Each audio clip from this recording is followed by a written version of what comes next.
Il était une fois un roi. Et ce roi mettait les gens en prison pour un oui, pour un non. Il aimait bien mettre les gens en prison. Il y a des rois comme ça. C'était un roi joueur, cruel mais joueur. Donc avant de mettre les gens en prison, il leur posait toujours une question, une énigme. Et si le futur prisonnier trouvait la bonne réponse, il échappait à la prison. Il était instantanément gracié par sa majesté. Et l'énigme était très simple, c'était « Donne-moi une phrase qui me rendra heureux quand je suis triste et triste quand je suis heureux. » Et personne ne trouvait la réponse à l'énigme du roi. Il en était ravi parce qu'évidemment le but c'était qu'il puisse continuer à mettre les gens en prison pour un oui, pour un non, jusqu'au jour où un méditant a été arrêté. Les méditants, il faut dire, ils sont rarement arrêtés. Mais lui, il avait été accusé de ralentir le trafic automobile en traversant un passage à piétons trop lentement. Donc, on l'a mis en prison. On s'apprêtait à le mettre en prison. Et le roi lui a posé son énigme habituelle. Et le méditant l'a regardé droit dans les yeux et lui a dit « Votre Majesté, c'est très simple. Voilà la réponse à votre énigme. La phrase qui vous rendra triste quand vous êtes heureux et heureux quand vous êtes triste, c'est « ça aussi, ça va passer ». Et il a été libéré, au désespoir du roi cruel.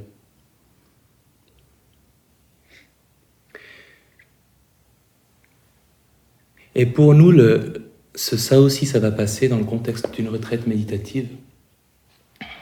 C'est pas tellement pour nous rendre tristes quand on est heureux et heureux quand on est triste, mais ça renvoie au fait que nos états d'esprit ne durent pas et que la prise de conscience de ce que nos états d'esprit, nos émotions ne durent pas, nous met en position de pouvoir profiter des moments agréables parce qu'on sait qu'ils ne vont pas durer. Et ça nous met aussi en position de ne pas nous faire submerger par les états désagréables parce qu'on sait qu'eux aussi ne vont pas, eux non plus ne vont pas durer.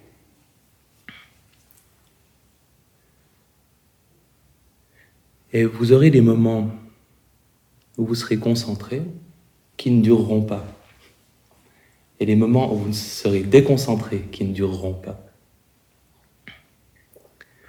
Des moments où vous serez somnolent qui ne dureront pas. Des moments où vous serez lucide et bien réveillé qui ne dureront pas. Des moments d'agitation, de calme.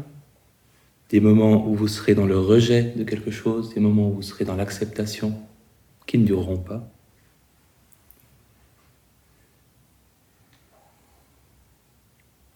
Des moments où vous vous direz « Ah, dans cette retraite, je suis à ma place », qui ne dureront pas. Des moments où vous vous direz « Il faut que je trouve moyen de commander un taxi qui vienne me chercher au milieu de la nuit pour me ramener chez moi », qui ne dureront pas. Des moments de doute et de confiance qui ne dureront pas. Dans la philosophie bouddhiste, ils appellent ça l'impermanence.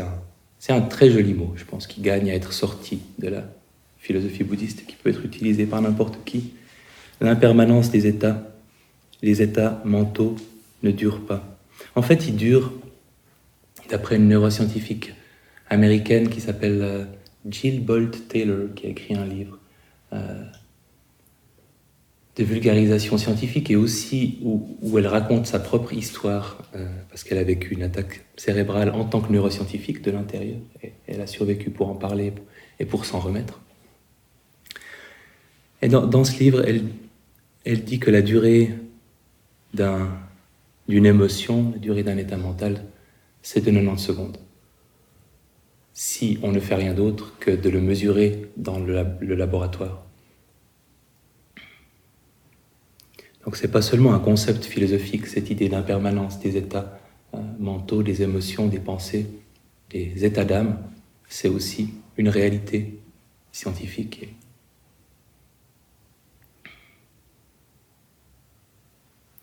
Et c'est intéressant d'être là pour prendre conscience de cette impermanence.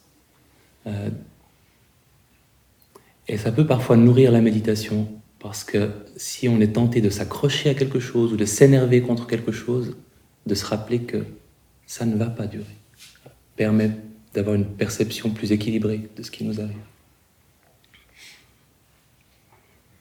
Et c'est aussi intéressant de voir quand on est en train de figer ces choses impermanentes en choses permanentes dans notre tête, quand on se dit « c'est une mauvaise méditation en ce moment ». On nie l'impermanence de ce qu'on est en train de vivre. C'est une bonne méditation. Je crois que maintenant j'ai vraiment passé un cap où je crois que je suis nul, j'y arriverai jamais. Constamment, on affirme qu'il y a une permanence dans ce qu'on ressent, on en tire des conclusions, alors que finalement ces états mentaux vont tous passer. Les agréables comme les désagréables.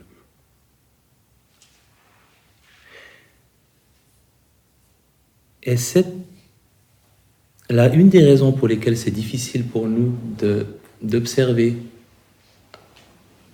d'avoir conscience de ces changements, c'est qu'on a beaucoup recours à nos pensées en réaction à une émotion qui passerait dans le corps, à un moment de colère. Et les pensées ont tendance à proliférer et à rajouter couche après couche de commentaires, de remarques, de jugements sur ce qu'on est en train de ressentir. Évidemment, la voie méditative, elle privilégie les sensations dans le corps comme meilleure manière en fait d'être en contact avec un état dans lequel on se trouve, mais d'être en contact avec sa nature passagère, sa nature impermanente. Et je pense que c'est une des choses que j'aimerais qu'on me rappelle à chaque fois que je pars en retraite. C'est pour ça que je vous le dis ce soir. C'est que tout passe. Et si on est attentif à ce qui se passe dans le corps en priorité, plutôt qu'à ce qui se passe dans le flot de nos pensées, on voit, on sent, on observe que tout passe. Et c'est source d'une très grande stabilité dans la méditation et même dans la vie de tous les jours, plus on s'en rend compte finalement, parce que ça donne une sécurité de savoir que quel que soit l'état dans lequel on se trouve, il va passer, il va changer à un moment ou à un autre. Et on peut être là pour l'observer changer si on s'intéresse à ce qui se passe dans notre corps.